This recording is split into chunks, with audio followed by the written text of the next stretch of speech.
Então, pessoal, boa tarde. Boa tarde a todos, sejam muito bem-vindos a essa aula de termoquímica, né, voltada especificamente para os conteúdos do PAS e para a prova do PAS que vocês irão fazer, né? Quem está ligado nessa sequência do PAS, vocês que estão no segundo ano, como atrasou, o PAS agora vai acontecer, se eu não me engano, dia 27 de junho, né? Se a data for confirmada. E aí a gente vai ver esse conteúdo específico de termoquímica. E aí, né, vamos estudar primeiro algumas bases teóricas, fazer alguns exercícios exemplificados, e depois a gente vai trabalhar com resolver algumas questões relacionadas a esse conteúdo relativos à prova do PAS, ou seja, que caíram em provas do PAS anteriores, tá bom? Primeira coisa que eu queria é que vocês observassem, tá, os fenômenos abaixo. Deem uma observada aqui. Só observem mesmo.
Então, o vídeo da esquerda, né, tá passando, vocês estão vendo. Agora observem mais o da direita agora, tá?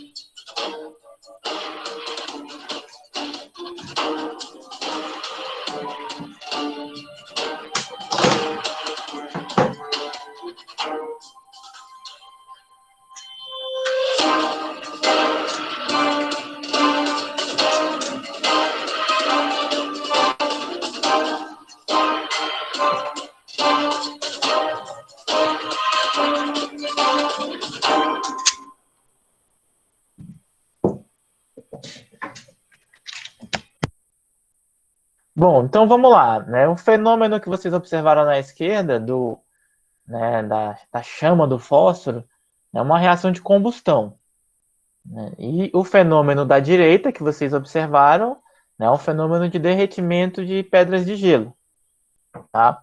Então a gente vai começar a partir desses fenômenos entender um pouco como é que funciona a termoquímica, tá? No primeiro fenômeno, que é da reação de combustão, né, quando ocorre essa queima, ocorre uma liberação de calor, né? Tanto é que se a gente tiver um fósforo queimando, né, ou algo na chama, a gente tem muita dificuldade em aproximar a nossa pele, né, ali na região, porque a gente sabe que fica muito quente, libera uma grande quantidade de energia, tá? Então, durante a queima daquele palito, a gente observa uma liberação de calor. Já, né, com aquele gelo fundindo, né, aquele gelo derretendo, para que isso aconteça, ele precisa absorver calor, né? No caso ali do nosso fenômeno, absorver calor do ambiente, né? E aí ele absorve essa energia e aí o gelo começa a derreter, né? Começa a fundir-se, tá? A termoquímica é a área da química que estuda exatamente isso, tá? Essas transformações envolvendo as trocas de calores, tanto a absorção de calor quanto a liberação de calor. Então, o exemplo da combustão, da combustão, na queima do fósforo, um processo na qual ocorre a liberação de calor, e o derretimento do gelo, um processo na qual ocorre a absorção de calor, né? Então, a termoquímica é a área da química que estuda esses fenômenos. E aí, na termoquímica, a gente também classifica esses fenômenos, tá? A gente faz uma classificação. A gente chama dos fenômenos que absorvem calor do meio ambiente. A gente chama eles de endotérmicos, né? Aquilo que está vindo para dentro, endo.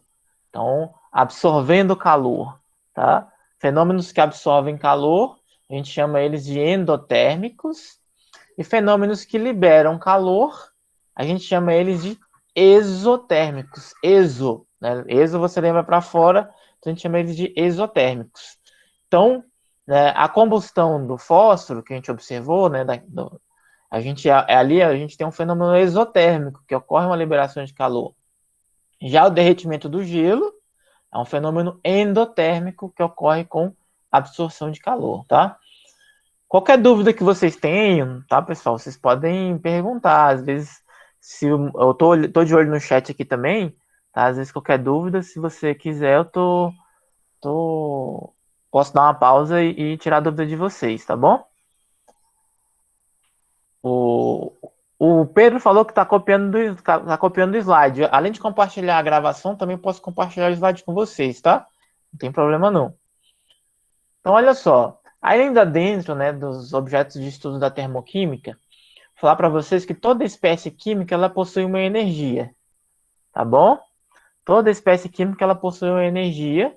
E quando a gente mede essa energia a pressão constante, a gente costuma chamar ela de entalpia, tá? Então, a entalpia, tá, é a energia que uma espécie química possui. Toda vez que a gente mede essa energia a pressão constante. Só que olha só, não é possível calcular a entalpia de uma espécie química. Aí você vai me perguntar, professor, não é possível calcular a entalpia de uma espécie química? Como assim? Não é possível. Ah, essa espécie aqui, essa molécula, esses átomos ou essas substâncias, elas têm essa entalpia. Tá? Não é a gente não tem métodos experimentais para medir a entalpia absoluta. O que a gente consegue medir é a variação de entalpia. Tá? A gente consegue medir essa variação, que é nada mais, nada menos do que a entalpia final menos a entalpia inicial. Então, toda vez que a gente estiver falando em valores, e a gente vai ver alguns valores em exemplos mais para frente, a gente vai estar sempre falando de variação de entalpia. E esse sinalzinho que vocês estão vendo aqui, esse delta, né? A gente chama de delta H. Esse triângulozinho a gente chama de delta. Delta H é a variação de entalpia, tá? Que é a entalpia final menos a entalpia inicial. A gente só consegue medir essa variação. Vou mostrar para vocês depois como é que a gente faz e tal. Então, ou seja, as informações que vocês encontrarem de valores relacionados à entalpia, tá? É a variação que a gente mediu. Então, vai ter lá variação de entalpia de menos 100 kJ, menos 50, mais 50 e por aí vai. Aqueles valores estão relacionados à variação. E graficamente falando, tá? Outra coisa que também é muito importante, principalmente falando de pais, pais adora colocar gráficos de entalpia, né, de variação de energia. Tá? Quando a gente tem um processo exotérmico, ou seja, um processo na qual ocorre liberação de energia, tá? A entalpia dos reagentes, ela começa em um ponto maior do que a entalpia dos produtos. Ou seja, num processo exotérmico ou numa reação exotérmica, a entalpia dos produtos é menor do que a entalpia dos reagentes. É por isso que a gente descreve aqui esse ΔH, essa variação, como sendo menor que zero. Por quê? Porque esse ΔH é a entalpia final dos produtos menos a entalpia inicial dos reagentes. Se a dos produtos é menor, então tá, esse sinal aqui vai ser negativo, porque é produtos menos reagentes. Então, em processos isotérmicos, vocês vão encontrar o valor da variação de entalpia sempre negativo. Por quê? Porque a entalpia dos produtos vai ser menor do que a dos reagentes nos exotérmicos. Já em processos endotérmicos,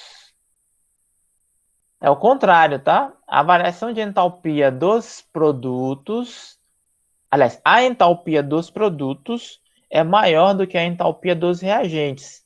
E a variação dessa entalpia vai ter um valor positivo. Por quê? Quando eu fizer produtos menos reagentes, como a entalpia dos produtos é maior, esse valor sempre vai ser positivo.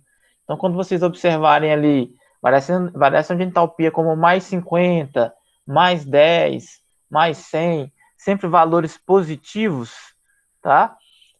Significa que eu tenho um processo ou uma reação química endotérmica. Eu estou vendo só se tem algumas perguntas no chat ali. Beleza. Olha só. Tudo isso aqui, graficamente, tá, é muito importante. Tá? Mas a gente vai trabalhar essa ideia dos gráficos também durante essa aula. Tá? Porque o Paz adora esses gráficos de processos endotérmico e exotérmico, adora pedir para desenhar, adora dar como exemplo e pedir para você classificar. Então é importante a gente estar bem afiadinho nesse quesito. Mas antes de ir para mais exemplos, vou mostrar outras formas de se expressar isso, aquilo que eu estava falando dos valores, né? Então, olha só, que interessante aqui para vocês. Então, eu tenho algumas formas de representação. Então, essa energia liberada num processo exotérmico, eu posso representá-la como sendo um produto da reação química. Então, olha só, essa reação de formação da amônia, né? N2 mais 3H2 formando, tá, 2 mols de NH3. Eu posso representar essa liberação de energia como sendo um dos produtos da minha reação. E quando ela é um dos produtos, quando a energia é um dos produtos da minha reação, eu tenho uma reação química exotérmica. Ou, né, a reação inversa, eu posso representar essa energia absorvida como sendo um dos reagentes da minha reação. Então, 2NH3 mais 92,2 kJ, formando N2 mais 3H2. Aqui eu tenho uma reação endotérmica. Então, numa reação química endotérmica, a energia pode ser representada como um dos reagentes da minha reação. Eu preciso dessa energia para que a reação ocorra. Já numa reação química exotérmica, a energia liberada pode ser representada como um dos produtos da minha reação. Então, quando a reação química ocorre, ela libera essa quantidade de energia, tá? Então, isso representando a energia como um reagente ou produto da minha equação química. Mas também, e o mais comum, na verdade, quando a gente está falando em termoquímica, é a gente representar a energia liberada como um dos produtos da reação, né, com um sinal negativo. Então, essa mesma reação química aqui de N2 mais 3H2, formando 2NH3, a variação de entalpia dele é de menos 92,2 kJ. Então, aqui eu tenho uma reação química exotérmica que libera energia. Lembra que esse sinal negativo aqui, ele vem do fato da entalpia dos meus produtos ser menor do que a entalpia dos meus reagentes. Então, eu tenho um sinal negativo, tá? Numa reação química exotérmica. E numa reação química endotérmica, eu tenho um sinal positivo, mais 92,2 kJ. E esse sinal positivo vem porque a entalpia aqui dos meus produtos, nesse caso específico, é maior do que a entalpia dos meus reagentes, tá? Então, quando vocês verem a variação de entalpia negativa, exotérmico. Essa energia é como se fosse um dos produtos da reação. Quando vocês verem o ΔH, que é a variação de entalpia, como positiva, processo endotérmico é como se a energia fosse um dos meus reagentes da reação, tá? Tranquilo até aí, pessoal? Alguma dúvida, perguntas, antes da gente dar prosseguimento? O Pedro perguntou ali, né? Qual é o conceito de entalpia? Eu vou voltar aqui um slidezinho. Então, ó, entalpia, tá, é a energia de uma espécie química que é medida a pressão constante, tá? Então, entalpia é energia. Então, na química e na termoquímica, a gente fala muito o conceito entalpia. Lembra que entalpia nada mais é do que energia. Tudo bem, Pedro? Então, toda vez que eu falar entalpia, lembra que entalpia é energia. Só que é uma energia específica, tá? Que ela é medida a uma determinada condição, que é a pressão constante. Mas aí vocês podem, tá? Lembrar, entalpia igual a energia. Tudo bem, Pedro? Entalpia igual a energia de uma espécie química. Só que o que a gente mede, lembra, é a variação de entalpia final menos inicial. E é por isso que vocês sempre vão observar valores positivos ou negativos provenientes dessa variação. Produtos menos reagentes, final menos inicial, e por aí vai.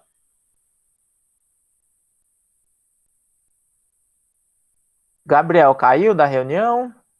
Tá aí ainda, né? Foi outro login.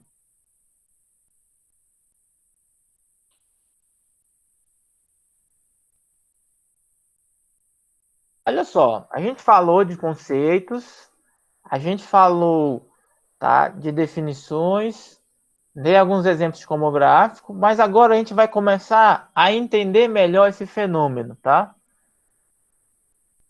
Ou esses fenômenos. E nada mais, né, nada melhor do que entender esses fenômenos do que a gente começar a pegar exemplos do dia a dia.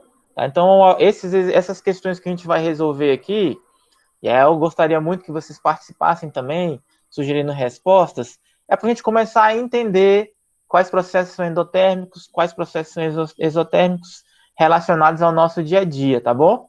Para a gente começar a entender. Esses exercícios aqui a gente vai resolver junto, só para a gente ter uma noção e fixar um pouco mais isso. Então vamos lá, olha só. Imaginem o seguinte: ao se sair molhado em local aberto, mesmo em dias quentes, sente-se uma sensação de frio, né? Então, às vezes, a gente, quando sai com a roupa molhada, mesmo se tiver num dia quente, a gente tem essa sensação de frio. Esse fenômeno está relacionado com a evaporação da água, que, no caso, está em contato com o corpo humano. Essa sensação de frio explica-se corretamente pelo fato de que a evaporação da água. Então, aí vamos lá. Agora a gente tem algumas opções. Então, essa sensação de frio que a gente sente, né, quando sai com o corpo molhado, mesmo em dias quentes, tá? Quando a gente, e se tiver não tão quente ainda, a sensação de frio é maior ainda. Ela acontece por quê, né? Porque a evaporação da água, aí vamos lá, letra A. A evaporação da água é um processo endotérmico e cede calor ao corpo. A evaporação da letra B, a evaporação da água é um processo endotérmico e retira calor do corpo. Letra C, a evaporação da água é um processo exotérmico e cede calor ao corpo. Letra D, é um processo exotérmico e retira calor do corpo. E letra E, é um processo atérmico e não troca calor com o corpo. Tá? Esse exemplo aqui, dessa questão para a gente resolver, é mais para a gente exatamente fixar quando no nosso dia a dia a gente tem um fenômeno exotérmico e quando no dia a dia a gente tem um fenômeno endotérmico. Vocês viram lá que a queima do fósforo é um fenômeno exotérmico, libera calor, e que o derretimento do gelo é um fenômeno endotérmico, absorve calor. Tá, o derretimento do gelo é endotérmico, né? Então tem água no estado físico sólido indo para o estado físico líquido, né? Fazendo essa mudança de fase. E a evaporação da água? Saindo, né, do estado líquido para o estado gasoso. Esse processo é endotérmico ou exotérmico? O que vocês podem me dizer? Endotérmico? Muito bom, Júlia, exatamente. Então, a evaporação da água é um processo que precisa de absorver energia, né? Então, precisa absorver energia para que a água passe do estado físico líquido para o estado físico gasoso, né? Então, ou seja, a água precisa absorver energia. E essa água que evapora, né, ela absorve energia de onde? No caso específico, né, como a gente está falando do frio que a gente sente, ela retira calor de onde? Do nosso corpo. É por isso que a gente tem essa sensação de frio, né, quando sai com o corpo molhado, tá, ao ambiente. Quando essa água começa a evaporar, num processo endotérmico, ela absorve a energia do nosso corpo e aí a gente tem essa sensação de frio, né? Algo similar ocorre também, por exemplo, com o processo de suor, né? Quando a gente está praticando uma atividade física intensa ou quando a gente está com muito calor, o que que o nosso corpo faz? Ele começa a suar, né? Para quê? Para que aquele líquido que a gente suou, ele comece a evaporar, tá? E comece a resfriar o nosso corpo. Então, o suor, né, esse fenômeno, né, de transpiração, ele funciona como um regulador térmico. Então, a gente, né, soa, né, fica todo, né, ensopado, né, com líquido. Depois aquela água ali que a gente suou vai evaporar, retirando o calor do nosso corpo e fazendo com que, né, a gente fique numa temperatura, numa situação agradável, né? Então, tranquilo, né, pessoal? Só para a gente entender esse fenômeno. Vamos lá. De novo, outro fenômeno. Em uma cozinha, estão ocorrendo os seguintes processos. O primeiro processo é o seguinte, tá? Gás queimando em uma das bocas do fogão. Então, tô lá, vou fazer ali um café. E aí, a primeira coisa que eu vou fazer, né, é ligar a boca do fogão para acender a chama. O segundo fenômeno é colocar água, né? Então, quando eu liguei a boca do fogão, peguei uma panela e coloquei ali. E aí a água começou a ferver, né, naquela panela. Claro que quem sabe fazer café, a água não chega a ferver completamente quando está fazendo café. Mas no nosso exemplo específico aqui, a água está fervendo, tá? Então, beleza. Então, imaginem, visualizem um fogão, né? A chama na boca do fogão, uma panela e a água fervendo, tá? O primeiro fenômeno, tá, é o que ocorre na boca do fogão, que é o gás queimando, a combustão. E o segundo fenômeno é a água fervendo, que acontece na panela. Então, beleza. Esses fenômenos, 1 e 2, ambos são fenômenos exotérmicos? Essa é a letra A. Letra B. O fenômeno 1 é exotérmico, que é, né, a queima do gás. E o fenômeno 2 é endotérmico, que é a fervura da água. Letra C. Fenômeno 1 endotérmico e o 2 exotérmico, né? D. 1 é isotérmico e o 2 é exotérmico. E letra E. 1 é endotérmico e 2 é isotérmico. A isotérmica é que não ocorre variação, né, na temperatura, não ocorre troca de calor e por aí vai. Então vamos lá. Primeiro, a chama do fogão, né, gás queimando. Vocês acham que esse fenômeno e esse processo libera calor ou absorve calor? Eu acho que libera. Libera calor. Perfeito. Então, se libera calor, é um fenômeno exotérmico, né? Liberar exotérmico. Então, beleza. A gente já sabe que é exotérmico. E 2, quando aquela água está fervendo, aquele fenômeno ali é um fenômeno que tá, né, que a água está absorvendo energia ou que ela está liberando energia? Absorvendo energia. Perfeito, absorvendo energia. Então, é um fenômeno exotérmico, qual está ocorrendo liberação de energia. 2, é um fenômeno endotérmico, que está acontecendo absorção de energia. Então, a resposta aqui também é a letra B, né? 1 é exotérmico e o 2 é endotérmico. A gente está trabalhando inicialmente essas questões só para a gente entender no cotidiano, porque o pai gosta muito de colocar exemplos cotidianos. E o Gabriel, está conseguindo acompanhar?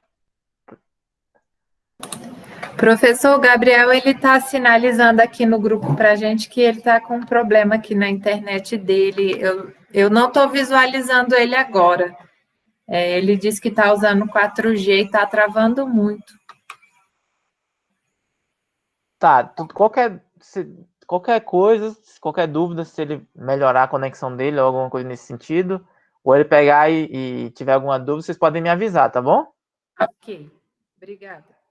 E se por um acaso ele perder alguma partezinha na explicação também, e não conseguir voltar, como vai ficar gravado, ele pode até olhar depois. Certo. Beleza. Então vamos lá, olha só, pessoal, continuando o esquema, tá? A questão 3, observem isso aqui. Vamos supor que a gente tenha, tá? Inicialmente, uma espécie que ela tem energia inicial de 870 kJ. Essa espécie química sofre uma transformação e ela chega, tá, em uma outra espécie com 1000 kJ de entalpia, tá? Que é a energia, como o Pedro bem perguntou, tá? Então, a entalpia final é de 1000 kJ, a entalpia inicial é de 870 kJ. A primeira pergunta que eu faço, esse processo, ele é endotérmico ou exotérmico? O que vocês podem falar para mim? É endotérmico. Endotérmico, exatamente, porque, né, eu tenho aqui a entalpia do produto maior do que a entalpia do reagente, né? Beleza. E aí, a variação qual vai ser? Fácil, né? De 1000 para 870. De 1000 para 870, quanto dá? Vamos ver se a matemática de vocês está boa. 130. 130, beleza. Acabou aí? Não. Por quê? Olha só. É 130 positivo ou 130 negativo? A entalpia. Positivo. Isso. Então, ó, a gente sabe que o processo é endotérmico, só que olha só isso aqui. Com variação de entalpia de menos 1870? Não. Para encontrar esse valor de menos 1870, ele somou os dois lá, né? Não tem nem como chegar. Letra B, endotérmico e absorve 130 kJ. Será? Vamos ver. É endotérmico porque subiu de 870 para 1000. Ou seja, tá?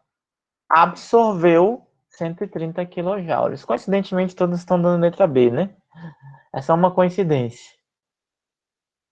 O processo não é exotérmico. Por quê? Porque o meu produto tem uma quantidade de entalpia maior do que o meu reagente. Para ser exotérmico, a entalpia do produto teria que ser menor do que a entalpia do reagente. E aí o sinal seria negativo. O Pedro está perguntando, cai questões similares a essa no PAS e no Enem? Com certeza, Pedro, com certeza.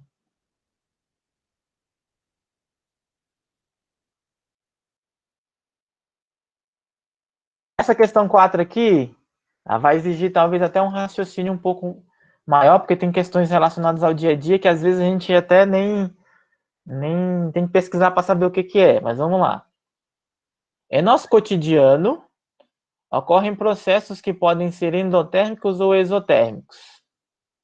Assinale a alternativa que contém apenas processos exotérmicos, ou seja, processos que ocorrem com liberação de energia, né? Então vamos lá, a gente tem essas 5 opções aí, na qual todas as dos três fenômenos precisam ser fenômenos exotérmicos, que ocorrem com liberação de energia. A letra A. Aí visualizem na mente de vocês os fenômenos e pensem se esse fenômeno libera energia ou se esse fenômeno absorve energia. Tá? Primeiro eu vou falar aqui os fenômenos. Na mente de vocês, vocês visualizem, não precisa responder agora, tá? Letra A. Formação de nuvens. Absorve ou libera energia? Secagem de roupas. Absorve ou libera energia? Queima de carvão. Absorve ou libera energia? Tá? Pensem mentalmente aí. Fiquem com vocês primeiro. Tá? Então, formar nuvens. Será que é um fenômeno que absorve energia? Secar roupas. Será que é um fenômeno que absorve energia? Queimar carvão. Será que é um fenômeno que absorve energia? Não sei. Ou será que é que libera? Formação de geada. Combustão em motores de automóveis. E evaporação da água dos lagos. Evaporação da água dos mares. Secagem de roupas. Explosão de fogos de artifícios. Queima de carvão. Formação de geada e derretimento de gelo. Combustão em motores de automóveis, explosão de fogos de artifício, formação de geada. Beleza, agora que eu falei todos os fenômenos, vamos identificar. A formação de nuvens, será que é um fenômeno que absorve ou que libera energia? Por que a gente precisa para formar nuvens, né? Primeiro, é um processo de formação de nuvens.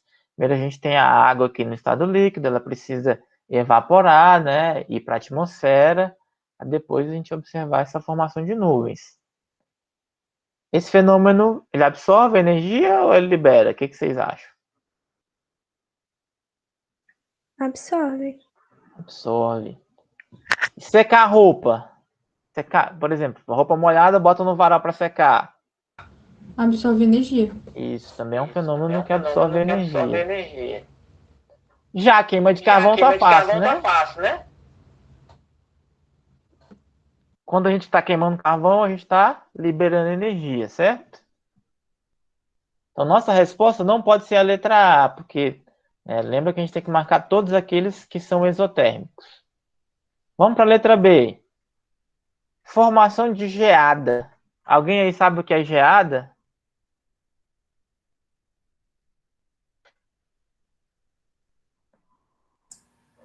É Alguém aquele sabe? gelinho na grama que dá quando tá muito frio. Perfeito, Júlia, exatamente. Né? Às vezes, em manhãs, quando tá muito frio, né? Às vezes você acorda de manhã cedo, aí você vê na grama, né? Aquela capa de gelo formada, né? Ou às vezes, por exemplo, no carro, né? Então, isso é a geada, é exatamente aquela formação de gelo quando a gente tem muito frio durante a madrugada, né? Então, a formação de geada, a gente tem, né, as gotículas de água ou os vapores de água, né, fazendo o quê? Se solidificando, né?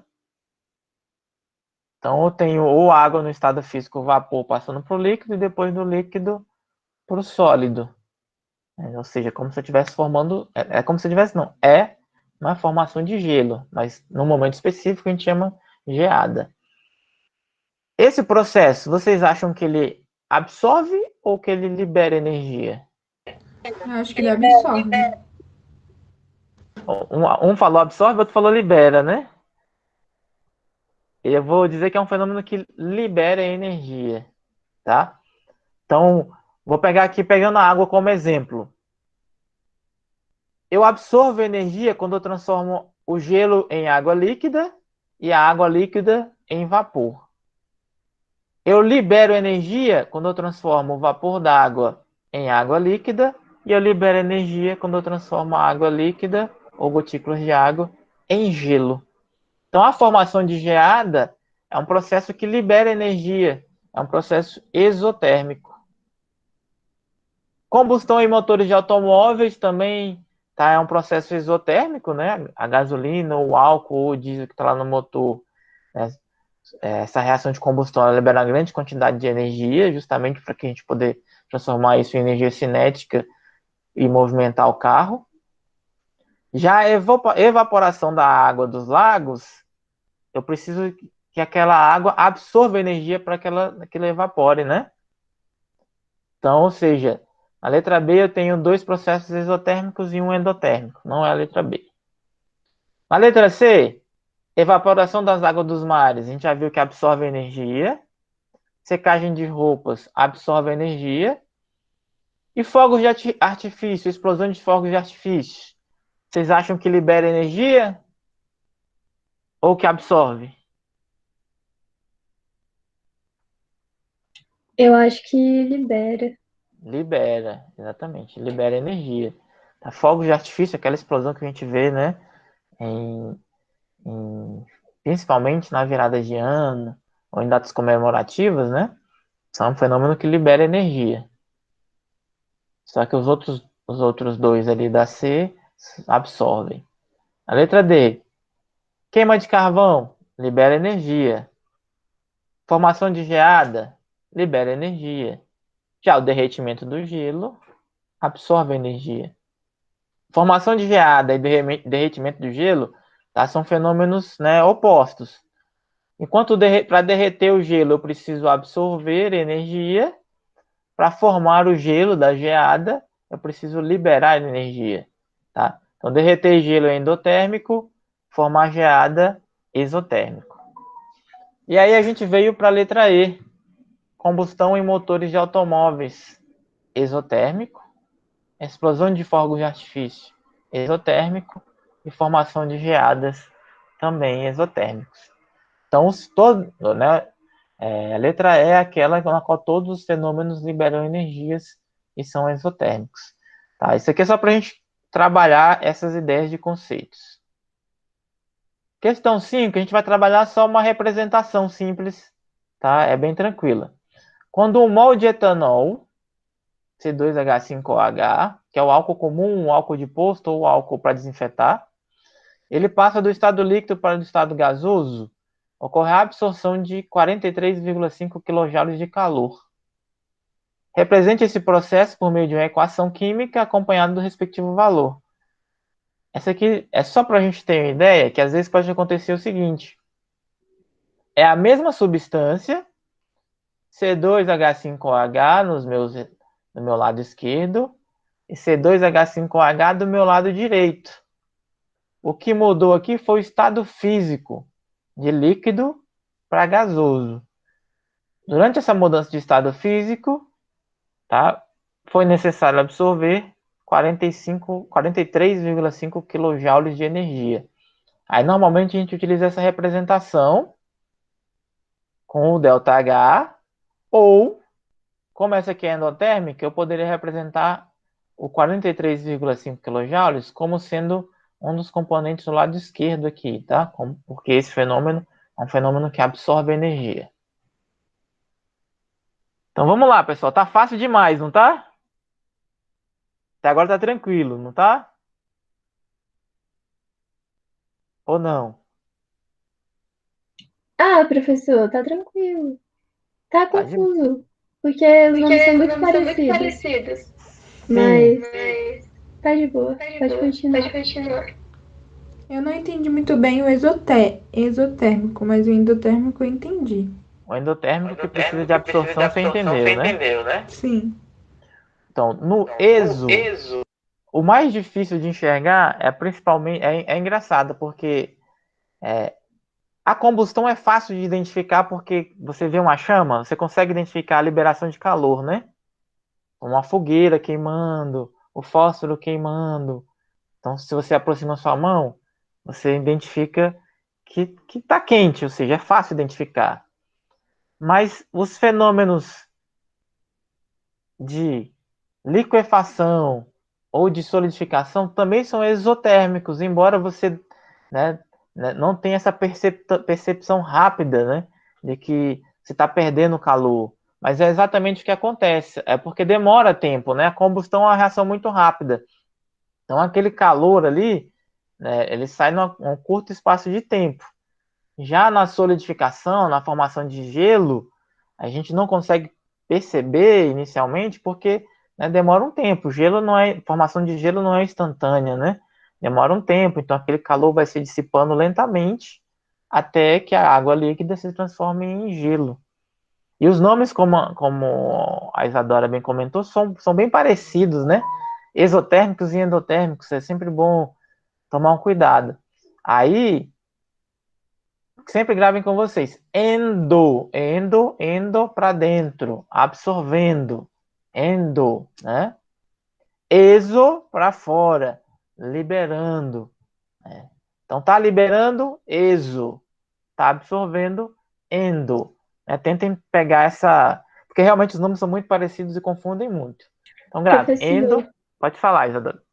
é, eu não sei se vai ajudar alguém, mas eu penso assim, sabe o exorcismo? É tipo, você tirar uma coisa de dentro do seu corpo.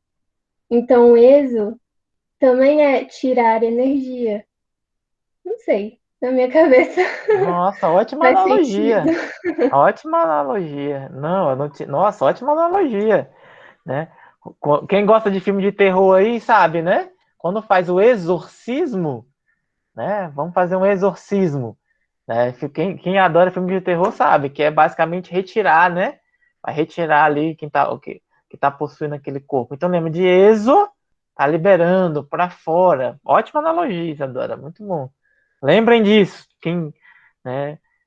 Exo para fora, né? Exorcismo tá mandando para fora. Exotérmico tá liberando calor. Ótima analogia.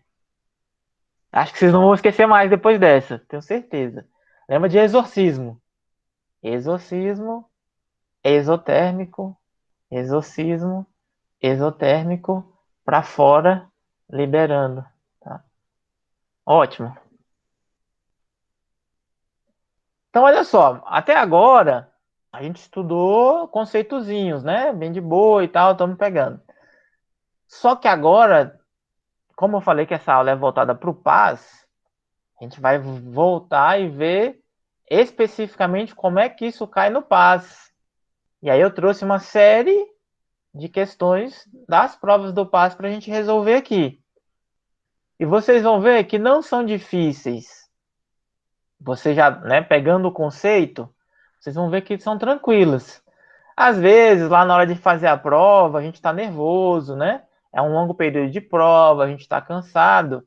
Às vezes a gente, né, deixa passar algumas coisas. E aí, se você, né, estiver bem preparado, como vocês estão, porque vocês estão estudando, né, vocês vão lembrar, eu vi lá na aula de Química que isso aqui é bem tranquilo. Então, vocês vão conseguir resolver de maneira muito tranquila. Todos os exercícios que a gente vai resolver a partir de agora, tá? Eles são exercícios que, né, fazem parte da prova do PAS, fizeram parte da prova do PAS.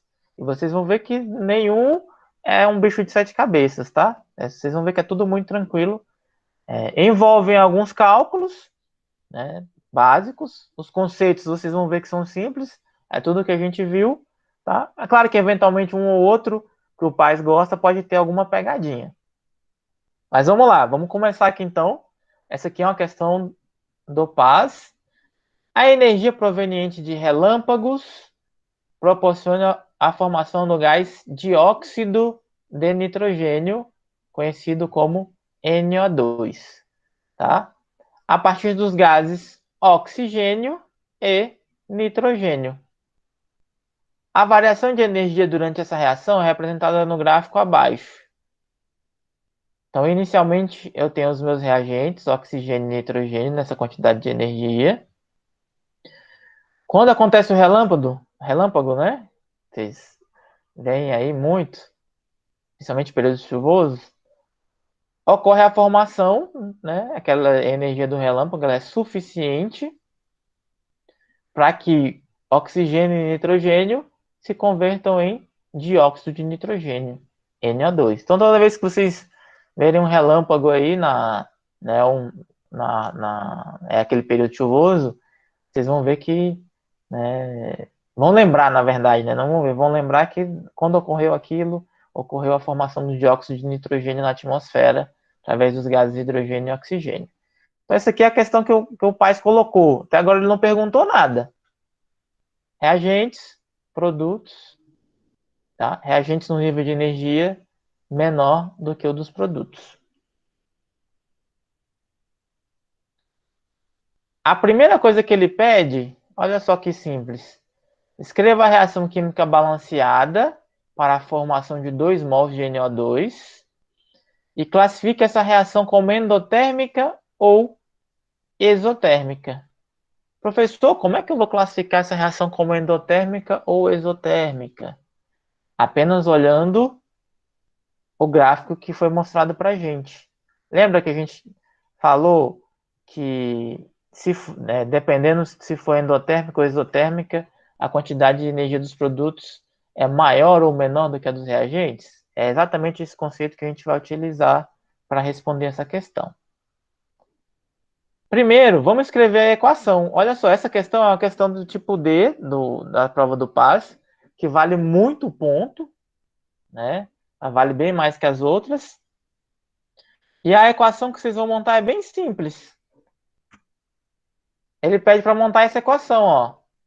O2, que é o oxigênio, mais N2, que é o nitrogênio, formando NO2, que é o dióxido de nitrogênio. Só que está faltando uma coisinha aqui nessa equação. Não sei se vocês conseguem identificar o que está faltando. Alguém consegue identificar? Balancear? Perfeito, essa equação não está balanceada. A equação não está balanceada, porque ó, eu tenho 2 oxigênios e 2 oxigênios, mas aqui eu tenho 2 nitrogênios nos reagentes e só um no produto. E aí o que a gente faz? Se eu tenho 2 nitrogênios nos reagentes e um no produto, eu coloco um 2 aqui de coeficiente estequiométrico, né? Aí agora eu tenho 2 nitrogênios nos reagentes, 2 nitrogênios nos produtos. Só que depois que eu coloquei esse 2, eu tenho agora também 4 oxigênios nos produtos. 2 vezes 2 dá 4 oxigênios. Então eu preciso colocar mais um 2 aqui. Agora essa equação química está balanceada. Se vocês escreverem essa equação química balanceada aqui, ó, nesse espaçozinho que ele dá pra gente, lá na prova no gabarito, na verdade, né? Isso aqui é só rascunho. No gabarito da prova do PAS, você já tem uma boa parte dessa nota. E agora, essa reação ela é endotérmica ou exotérmica? Lembra? Endotérmica é aquela reação que os produtos têm mais energia do que os reagentes. Exotérmica é aquela que os produtos têm menos energia do que os reagentes. Vocês acham que é endotérmica ou exotérmica? Então seria exotérmica, porque os produtos estão maiores do que a energia. Do Será? que os reagentes. Isso. Produtos, nível de energia maior do que os reagentes, certo? Quando isso acontece, a reação é endotérmica, porque os produtos absorveram, né, energia. Nível de energia maior significa absorção de energia. Se fosse o contrário, reagentes aqui em cima, produtos embaixo, seria exotérmico. Pegou a ideia, Marina? Sim. Agora entendi. Eu acho que eu tenho mais exemplos lá para frente. Tá? Então, esse gráfico aqui é um gráfico de um processo ou de uma reação endotérmica, porque houve absorção de energia. Produtos têm mais energia do que reagentes.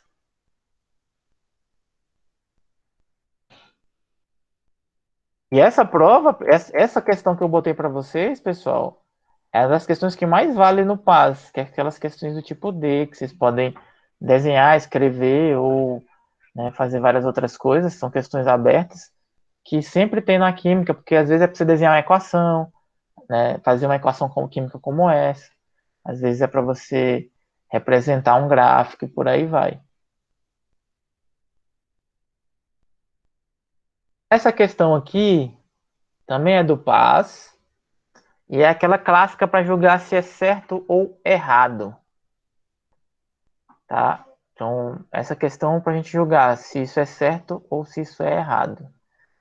Ela precisa, tá, de conhecimentos de química, que a gente está vendo agora, e também conhecimentos de matemática.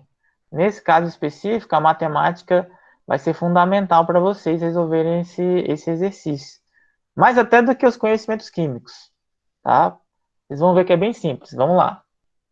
Na respiração, a glicose, a fórmula é C6H12O6, reage com o oxigênio para formar CO2 e H2O, que é dióxido de carbono e água.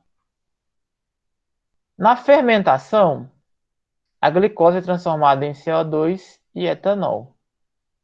Na respiração e na fermentação, ambos processos exotérmicos, então já deu uma dica para a gente, ó. Tanto a fermentação quanto a respiração são processos que liberam energia, né?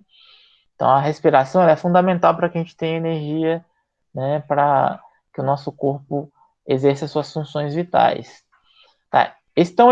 Na respiração e na fermentação, ambos os processos exotérmicos estão envolvidos respectivamente, ou seja, na respiração 2.800 kJ e na fermentação 72 kJ por mol consumido de glicose. Dessas informações, infere-se que a quantidade de energia liberada por mol de CO2 formado é, pelo menos, 30 vezes maior na respiração que na fermentação. A primeira coisa que vocês vão me perguntar é: o que é isso, professor? O que está escrito aí que eu não entendi foi nada? É o tipo de questão que é para a gente ler várias vezes, tá? Então não se preocupem. É aquela questão que eu tenho que ler várias vezes para poder identificar aquilo que está se passando, tá bom? Então vamos lá. Aí eu montei um esqueminha interpretativo mais para frente. Ó, então o que ele disse ali foi o seguinte, aí eu tirei aquele texto, né, e botei, estava escrito em português e eu coloquei na nomenclatura química. Então eu tirei aquilo que está, ó, escrito em português e coloquei na nomenclatura química. Então, voltando, vocês vão ver que o química é muito mais fácil que português. O que eles estão falando? O que estava falando lá, tá? Esse aqui é o processo de respiração, na qual a glicose com oxigênio forma dióxido de carbono e água. E no texto ele fala que libera menos 2.800 kJ por cada mol. E esse aqui é o processo de fermentação. E aqui, tá? Ele fala que libera menos 72 kJ por mol. Caramba, professor, tudo isso aqui que estava escrito dessa forma foi traduzido para isso? Exatamente, tá? Então acreditem, química é muito mais fácil do que português. Então tudo isso aqui que estava escrito aqui, que parecia confuso, eu consegui, tá, numa linguagem química, trazer aqui para vocês, ó. É isso. O que estava escrito aqui é isso que está escrito aqui, tá? Reação de respiração, reação de fermentação. Beleza. Continuando. Aí olha só o que ele pergunta. O que ele pergunta não, o que ele afirma e a gente vai dizer se está certo ou errado. Dessas informações, infere-se que a quantidade de energia liberada por mol de dióxido de carbono formado. Opa! Ele quer saber a quantidade de energia liberada por mol de dióxido de carbono formado. Olha só. A quantidade de dióxido de carbono formado é diferente nos dois, ó. Aqui eu tenho 6 mols de dióxido de carbono formado e aqui eu tenho 2 mols de dióxido de carbono formado. Ele quer por mol. Então, o que eu vou fazer? Vou dividir 2.800 por 6 e vou dividir 72 por 2, tá? Porque ele quer por mol. E como os mols são diferentes, alguém tem uma calculadora fácil aí para me ajudar nesse cálculo? Alguém tem uma calculadora fácil à disposição para me ajudar? Um segundo, professor. Ok, vou esperar.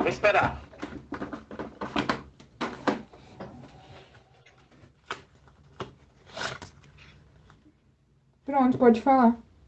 Divide para mim 2.800 Tá, por 6. calma. 2.800 dividido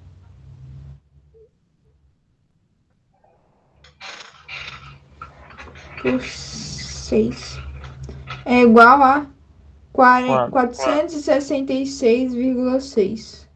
Vou anotar aqui no chat. 466. Isso aí, né? Uhum, Beleza. sim. 72 dividido por 2. Faz para mim também. 72 dividido. Calma. 72. É igual a 36. Vou colocar aqui no chat. Beleza. Olha só. A reação de cima libera esse 466 por mol de CO2 e a de baixo libera 36 por mol de CO2. Aí ele quer saber se esses valores, um é 30 vezes maior do que o outro. Como é que eu descubro se 466 é 30 vezes maior que 36? Será que é? Professor, eu não sou boa em matemática, mas faz 36 vezes 30? Pode fazer 36 vezes 30 para ver quanto que dá. Ou pode só dividir 466 por 36 Verdade. e ver quantas vezes dá. É 446, né? Eu anotei 466. Deixa eu ver aqui de novo. Mas se for 46 também não vai alterar o valor, não.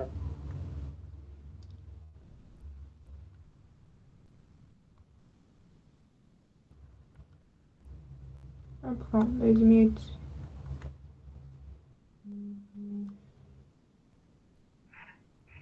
É, 466 mesmo. Isso. 466 dividido por Divide por 36, 36. né?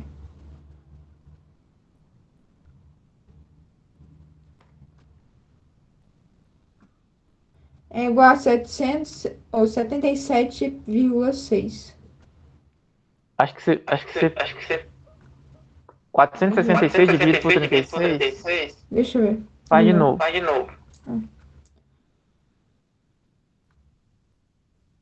Ah, eu dividi por 6, foi errado. 36. É 12,9. Isso, então esse 366 é 12,9 vezes maior que 36. Não é 30, como ele falou. Então essa questão aqui, vocês vão julgar como... Vou botar aqui, ó. E vocês vão marcar lá no gabarito E de errado. Vão julgar essa questão como errada. É mais matemática do que química, né? Química é fácil. Vamos lá, continuando. Considere que o gás natural seja constituído exclusivamente de metano, CH4, e a gasolina de isooctano, C8H18. H18. Em condições padrão, o calor liberado na combustão de 1 mol de metano e na de 1 mol de gasolina, cujas equações estão representadas abaixo, é igual, respectivamente, a 75 kJ por mol, essa aqui do metano, e 255 kJ por mol, essa de baixo aqui da isoctano, que é gasolina, tá? Então, metano e gasolina. 75 uma, 255 a outra. A partir dessas informações, julgue os itens subsequentes. Ou seja, nós vamos dizer se isso é certo ou se isso é errado. Tá bom? Então vamos lá. Olha só. 61. De acordo com o princípio de Avogadro, na combustão do metano, o volume de CO2 formado é superior ao volume de CH4 queimado. Porque a massa molar do CO2 é maior que a massa molar do CH4. Essa aqui, eu vou falar para vocês que ela está errada e vou dizer onde está o erro. Ou alguém já enxergou o erro aí? Eu acho que eu sei o que é. Pode falar. É porque eu acho que a massa molar de CO2 não é maior que a massa molar de CH4. Afinal, o H pesa 1 e o O pesa 16, né? Então, tipo, não é maior. Tá errada essa aí, mas não é bem por isso, acredita? Eu acredito, mas, tipo, eu marcaria errado por causa disso, sabe? Você acertaria, você marcaria errado, né? Acertaria a questão, mas porque, na verdade, olha só, ele está falando de volume de CO2 e volume de CH4, né? Essa equação de cima já está balanceada, estão vendo? 1 mol de CH4 mais 2 mols de oxigênio, formando 1 mol de CH2 mais 2 mols de H2O. Aí isso aqui não tem a ver com termoquímica, esse conceito específico, mas é do primeiro ano e cai no PAS, né? Então já aproveitando o gancho. Esse aqui é gases. E aí existe uma característica dos gases que é o seguinte, tá? 1 mol de um gás, né, nas condições normais de temperatura e pressão, vai ter aquele mesmo volume específico, independentemente da massa do gás. Então, por exemplo, 1 mol de metano tem o mesmo volume de 1 mol de gás carbônico. 1 mol de metano tem o mesmo volume que 1 mol de oxigênio. Ou seja, um gás, aí, né, sob condições de temperatura e pressão, aí, se a temperatura for de 0 graus Celsius, ele vai ter... Se eu errar o valor por pouco, tá, não se preocupem não. Vai ser, se eu não me engano, 22,4 litros, que um mol de um gás vai ocupar a 0 graus Celsius, e 24,7 litros se for a 25 graus Celsius. Independentemente de qual seja o gás. Então, ou seja, um mol de um gás, seja ele qual for, naquelas condições normais, né, de temperatura e pressão, eles vão ocupar sempre o mesmo volume. Aí o erro está quando ele fala, né, que o volume é superior. Na verdade, ó, é 1 mol de CH4 forma 1 mol de CO2. Então, o mesmo volume de CH4 vai formar o mesmo volume de CO2. É por isso que, quando ele fala que é superior, né, na verdade não é o mesmo volume. Mesmo volume queimado, mesmo volume formado. Diferente aqui, ó. Se fosse o C8H18 fosse gasoso, seria 1 mol formando 8 mols de gás, né? Aí sim. Mas como é que é 1 e 1? Deixa eu marcar aqui. Então, 61. Errado. Tá? Lembrem disso. Né? Não é termoquímica, mas é gases caem. Sob as condições normais de temperatura e pressão, né, um gás possui aquele mesmo volume. Tá? Volume de 22,4 litros. Seja qual for o gás, seja qual for o gás. Tá? Independente da massa do gás, independente da massa do gás. Tá? Gás carbônico, oxigênio, nitrogênio, metano e por aí vai. Então, essa é uma característica dos gases, independentemente da massa, tá? Dos gases ideais. Beleza. Então, vamos lá. Vamos para 62. Do ponto de vista ambiental, não é recomendada a conversão de um automóvel originalmente movido a gasolina em veículo movido a gás natural, porque ela resultará em aumento de liberação de gás carbônico por unidade de energia gerada. Essa aqui é possível responder sem fazer qualquer conta. O que vocês acham? Gás natural é melhor para o meio ambiente do que gasolina? Sim ou não? Eu acho que sim. Gás natural é melhor, exatamente. Aí, o erro está bem aqui, ó. Do ponto de vista ambiental, não é recomendada a conversão de um automóvel para gás natural? É recomendada, né? Então, essa 62 aqui também está errada. O gás natural, principalmente se for biogás, né, um gás proveniente, tá, dos resíduos orgânicos de lixo, melhor ainda, né? O biogás, esse gás natural proveniente de resíduos orgânicos, é melhor ainda para o meio ambiente, porque você vai ter um combustível que polui menos do que a gasolina ou o diesel, e ainda você vai retirar, né, o quilômetro de resíduos orgânicos, que você vai evitar que aquele resíduo polua o ambiente, por exemplo, os lençóis freáticos e por aí vai. Então, isso por si só, a gente já conseguiria responder. E também, pelo fato que ele fala aqui, ó, resultará em um aumento da liberação de gás carbônico por unidade de energia gerada. A gasolina, sem fazer muita conta, vocês vão ver que ela libera um mol de gasolina queimado, libera 8 mols de gás carbônico. Enquanto 1 mol de metano queimado libera só 1 mol de gás carbônico, né? Então, ou seja, a quantidade de gás carbônico gerada pela gasolina é 8 vezes maior do que a quantidade de gás carbônico tá liberada no metano, se comparar no mol. E mesmo se eu comparar com energia, ó, a energia liberada pela gasolina, ela não é 8 vezes maior, tá vendo? É só ali aproximadamente 3 vezes maior.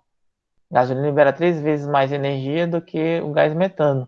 Mas em comparação, né, a quantidade de poluição da gasolina é 8 vezes maior do que a do gás metano, né?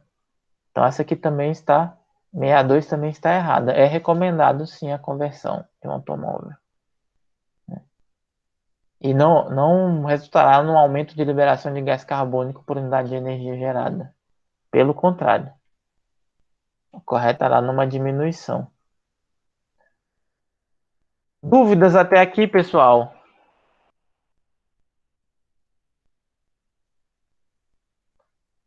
O que vocês estão achando todas essas questões são das provas do PAS. O que vocês estão achando? São possíveis de serem realizadas? Plausíveis?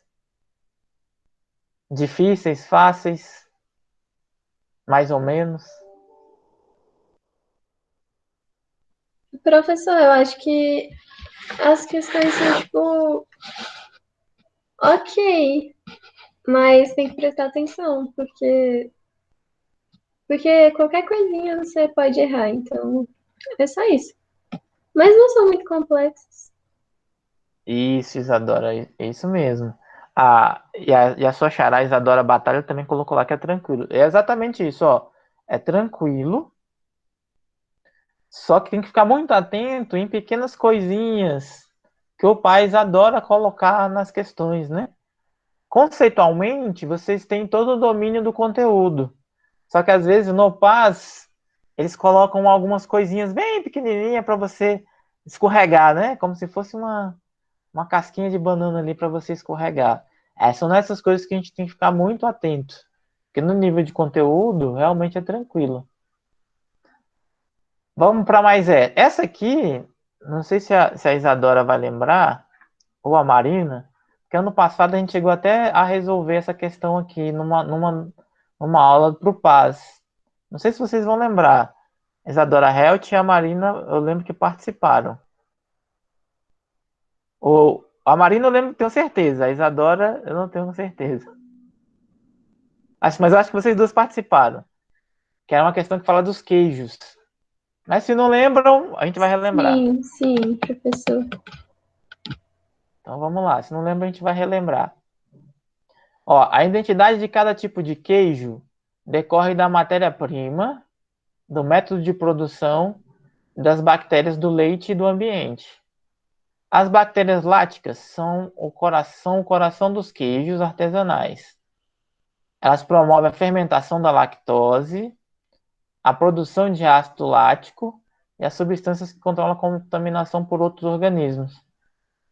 Na fermentação lática, a glicose C6H12O6 pode ser totalmente convertida em apenas ácido lático, que é composto por 40% de carbono, 6,7% de hidrogênio, 53,3% de oxigênio em massa. A variação de entalpia para essa reação é igual a menos 150 kJ por mol. Se a variação de entalpia é menos 150 kJ por mol, esse processo é endotérmico ou exotérmico? O que vocês acham? Seria exotérmico, porque está liberando energia. Perfeito. É exotérmico, né? Aquele sinal negativo, menos 150, indica que está liberando energia. Tá? Então, essa fermentação na produção do queijo é um processo exotérmico que libera energia. E vai ter uma pergunta, tá? Se eu não me engano, mais para frente sobre isso. A gente está só antecipando e detalhando. E vocês viram também que, desse texto, que a identidade de cada tipo de queijo, né, decorre da matéria-prima, do método de produção, das bactérias e do ambiente. Tá? E aí eu frisei isso aqui porque tem uma pergunta. A pergunta 89, olha só.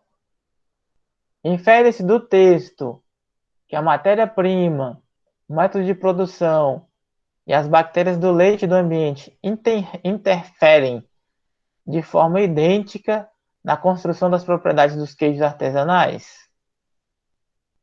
O que vocês acham? Eu vou botar aqui, ó, já deu uma coisinha aqui no meu.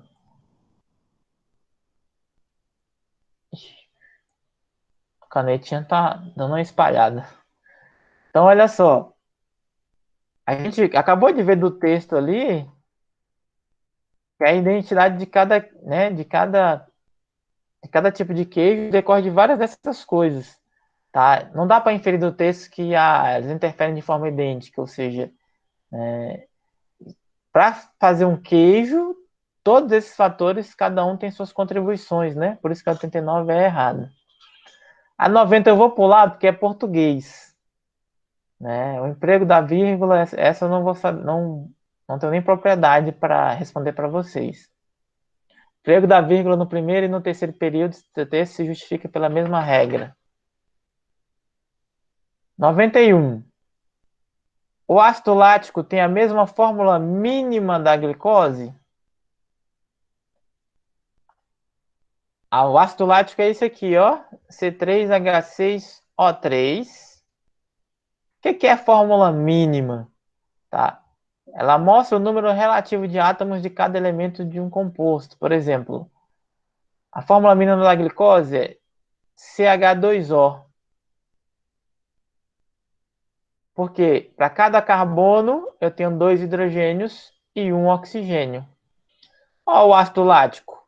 Tenho 3 carbonos, 6 hidrogênios e 3 oxigênios. Então, para cada carbono, eu tenho 2 hidrogênios e 1 oxigênio. Então, a fórmula mínima do ácido lático e da glicose são a mesma. CH2O.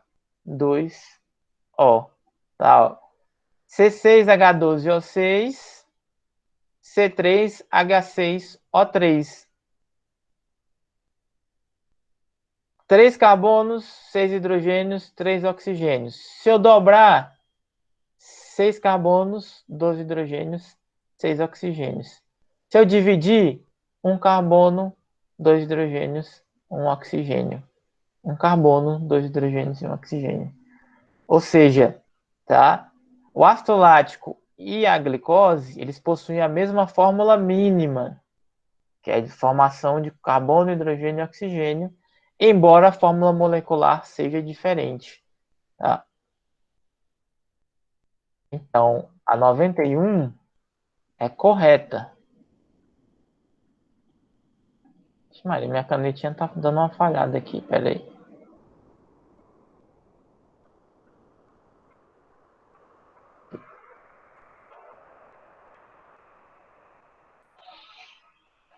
Considerando-se a lei de Lavoisier, para a fermentação lática de glicose em ácido lático, se X mols de glicose reagem totalmente, então serão formados X mols de ácido lático. Para responder essa aqui, eu vou só lembrar o que fala a lei de Lavoisier. Eu até botei aqui. Olha só, observem aqui o seguinte. Quando a água, 18 gramas da água se decompõe, forma 2 gramas de hidrogênio e 16 gramas de oxigênio. Ou seja, o somatório da massa dos produtos é igual à massa dos reagentes. Quando o carbonato de cálcio se decompõe, 100 gramas, forma 56 de óxido de cálcio e 44 de gás carbônico. Tá? Somatório da massa dos reagentes, dos produtos, 56 mais 44, é a massa do reagente. Na amônia, a mesma coisa. Ó. Quando se decompõe a amônia, eu formo 28 gramas de nitrogênio e 6 de hidrogênio. Somatório da massa dos reagentes, ou dos produtos, sempre 6 mais 28 é igual à massa do meu reagente, 34. Por essa observação aqui, a gente vai ter o seguinte, tá? Que a massa total dos reagentes é igual à massa total dos produtos. E a gente chega na lei de conservação das massas ou lei de Lavoisier, tá? Que é a famosa lei da conservação das massas. Na natureza nada se perde, nada se cria, tudo se transforma. Ou seja, o somatório da massa dos meus reagentes tem que ser igual ao somatório da massa dos meus produtos. Aqui a gente está vendo que a gente tem a água, um mol de água, se decompondo em hidrogênio e oxigênio, carbonato de cálcio se decompondo em óxido de cálcio e gás carbônico, amônio, nitrogênio e hidrogênio, tá? Embora as massas, o somatório das massas dos reagentes seja igual ao somatório das massas dos meus produtos, não fala a lei de Lavoisier não fala nada que o número de mols de glicose tem que ser igual ao número de mols dos produtos formados, muito menos que um dos produtos formados, tá? Então, ou seja, a lei de Lavoisier não fala essa relação em mols, tá? Considerando a lei de Lavoisier para a fermentação lática da glicose, se X mol de glicose reage, são formados X mol de ácido lático. Essa relação aqui não existe, tá? Considerando-se a lei de Lavoisier, porque a lei de Lavoisier fala sobre as massas, que as somatórias das massas tem que ser, os reagentes dos produtos têm que ser iguais, mas não sobre o número de mols. Então, 92 está errado.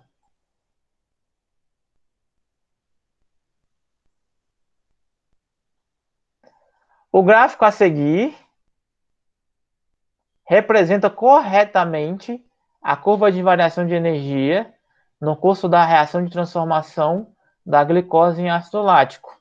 No texto anterior, a gente viu que a reação de transformação da glicose em ácido lático, né, que ocorre no leite, na formação dos queijos, ela é exotérmica, ou seja, ela libera energia. E para ser exotérmica, os meus produtos teriam que estar em um nível de energia menor do que os meus reagentes. Esse gráfico mostrado é o gráfico de energia de uma reação endotérmica. Isso significa que esse 93 também está errado. O gráfico a seguir representa corretamente? Não. Esse gráfico é o gráfico de uma reação endotérmica, porque o produto está no nível de energia maior do que o meu reagente. Isso é endotérmico. Só que essa reação, a gente já viu que ela libera menos 150, então ela é exotérmica. Para isso aqui ser verdadeiro, teria que ser o inverso, tá? A glicose tinha que estar mais alto e o ácido lático tinha que estar mais baixo. Teria que ser o inverso disso.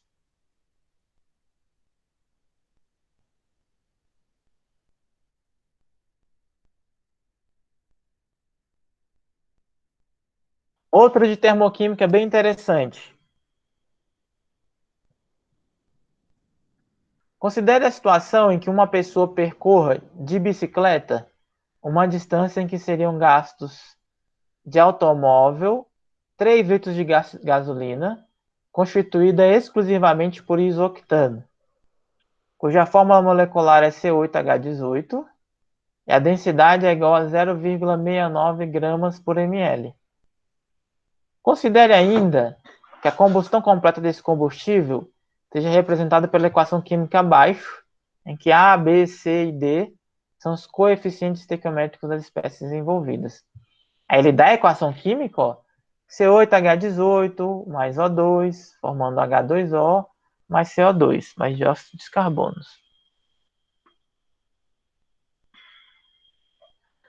Tô vendo aqui o Pedro falou que o celular dele tá só em 9%, depois vai ficar gravado, viu, Pedro? Não tem problema, não. O professor ele já saiu. Ah, tá. Bom, mas vai ficar gravado, depois eu mando pra ele.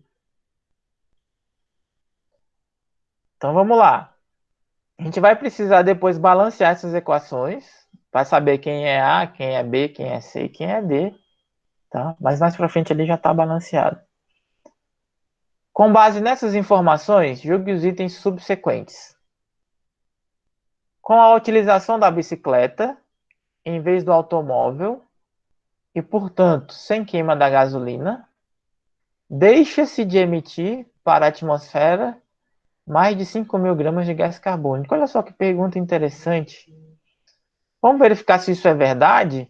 Por exemplo, se eu fizer um percurso, tá, de bicicleta, que se fosse feito de carro, gastassem 3 litros, quanto de CO2, dióxido de carbono, a gente deixaria de emitir proveniente da queima de gasolina?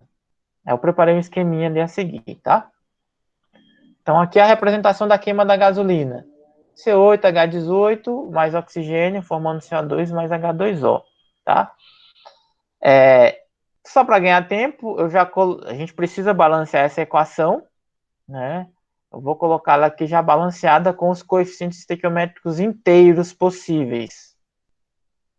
Então, essa equação balanceada ficaria 2 mols do isoctano mais 25 mols de oxigênio, formando 16 mols de gás carbônico, mais 18 mols de água, H2O. Aí, o que acontece? Normalmente é sempre bom a gente produzir essa tabelinha aqui, tá? Com as informações. 2 mols de isoctano reagem com 25 mols de oxigênio, formando 16 mols de gás carbônico e 18 mols de H2O. Depois eu converti esses valores em massa. 2 mols de isoctano são 228 gramas. 25 mols de oxigênio são 800 gramas. 16 mols de gás carbônico, 704 gramas.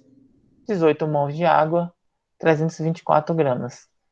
Professor, será que essas contas que você fez estão corretas?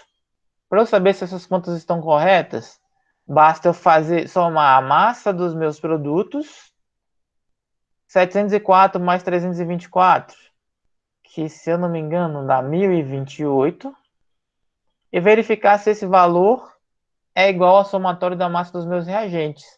228 mais 800 também dá 1028 gramas. Então, ou seja, isso mostra para mim que eu fiz o balanceamento correto, que eu calculei todas as massas corretas, porque, né, de acordo com a lei de Lavoisier, o somatório da massa dos produtos tem que ser igual ao somatório da massa dos reagentes. Na natureza, nada se cria, nada se perde, tudo se transforma. Agora que eu tenho todas essas relações, eu vou continuar calculando. Primeiro eu preciso saber quantos são os 3 litros de gasolina em massa. Para isso, eu vou usar a informação que ele deu lá na questão, a informação da densidade. Ele disse que a densidade da gasolina é de 0,69 gramas para cada ml, ou mililitros. Como 3 litros são 3.000 ml, eu apenas multipliquei esse volume pela densidade e encontrei a massa de 3 litros, tá? 2.070 gramas. Então, aqueles 3 litros de gasolina correspondem a 2.070 gramas. Então, olha só. 228 gramas de gasolina liberam na atmosfera 704 gramas de gás carbônico. Os 3 litros de gasolina que eu deixei de queimar porque eu não fiz esse percurso de carro, eu fiz esse percurso de bicicleta, seriam quantos gramas? Aí é só fazer uma regrinha de 3 simples, eu já fiz esse cálculo, tá? 2.070 gramas vezes 704 e divido por 228. A gente vai chegar num valor de 6.391,6 gramas. Ou seja, vou voltar agora para a questão. Esses 3 litros de gasolina liberariam mais de 6.000 gramas de gás carbônico. Mas olha só, com a utilização de bicicleta, deixou-se de emitir mais de 5.000 gramas de gás carbônico. Bom, 6.400 é mais de 5.000 gramas. Então, né, essa resposta está correta.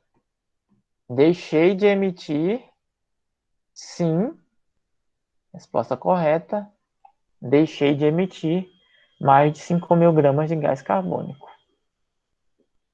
Para ser preciso, deixei de emitir 6.391 gramas de gás carbônico apenas nesse pequeno percurso, né, que foi feito de bicicleta ao invés de carro. A 81. A menor soma de A, B, C e D, que permite balancear corretamente a reação de combustão completa do isoctano com números inteiros, é igual a 30. A gente já fez esse balanceamento, né? Vamos ver se a menor soma é 30? 2 mais 25 dá 27. 16, ixi, Maria, já 16 mais 8. 18, né? 16 mais 18 dá 34. 34 mais 27 já passou de 30 muito, né? Ele fala aqui que a menor soma é igual a 30. Errado. Já passou de 30 e muito. Qual é o segredo aqui? A menor soma inteira, tá? Se eu dividisse isso aqui por 2, eu teria números menores, bem perto de 30. Mas aí, esse 25 seria 12,5. E aí seria um número quebrado, não seria número inteiro. Só que ele quer com números inteiros. Então, 81 errado. Essas questões do PAS, além de, né, cálculos envolvendo energia, eles adoram balanceamento de equações químicas de combustão.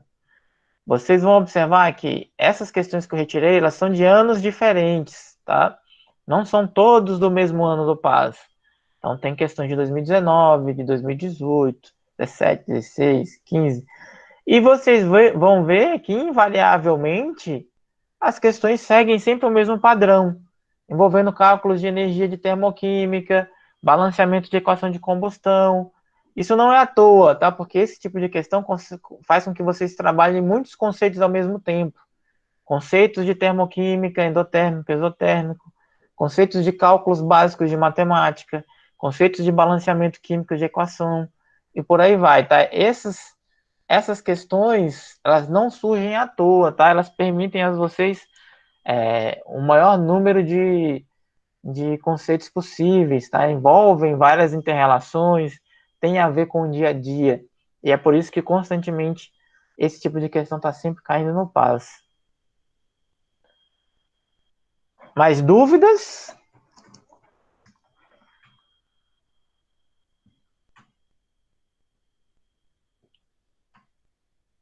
Como é que vocês estão, pessoal? Nenhuma dúvida?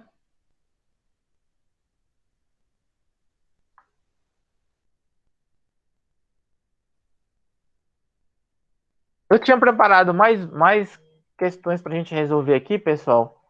Mas o que acontece? Nosso tempo também já está bem avançado e as outras questões também elas são mais longas, né? Então eu imagino que vocês também já estão cansados de me ouvir falando bastante, né? A gente pode agora só pausar e começar a tirar dúvidas, senão a gente fica só e não faz aquele bate-papo, né? Que aí vocês podem perguntar coisas, não necessariamente de exercícios específicos, mas a gente pode conversar agora, né? Para fechar, para que a gente também não fique algo muito algo muito pesado para vocês, né? E lembrando que a gente também pode continuar, né, de acordo com a demanda de vocês, fazer aulas em outros temas, tirar outras dúvidas. Tem um atendimento nas terças-feiras, tá? Às vezes alguma coisa que não tenha ficado claro aqui, que não dê tempo de tirar dúvida agora, né? Nos atendimentos a gente pode tirar. Eu estou 100% à disposição de vocês, tá? Então, estou aqui, a nossa razão é estar aqui para vocês. Então, né, não se acanhe em tirar dúvidas assim que elas surjam. Então, vamos lá. Vou parar a apresentação aqui para a gente poder, né, conversar um pouco antes de finalizar, porque o nosso tempo já está bem adiantado.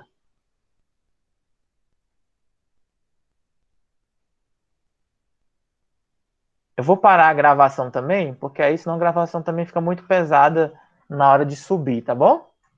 Alguém quer comentar alguma coisa antes de eu parar a gravação para que seja pertinente? Que aí os colegas que não puderam comparecer, a gente para aqui. Não vou interromper, tá bom? Por mim, pode interromper, professor, nada a acrescentar. Beleza, deixa eu interromper aqui a gravação.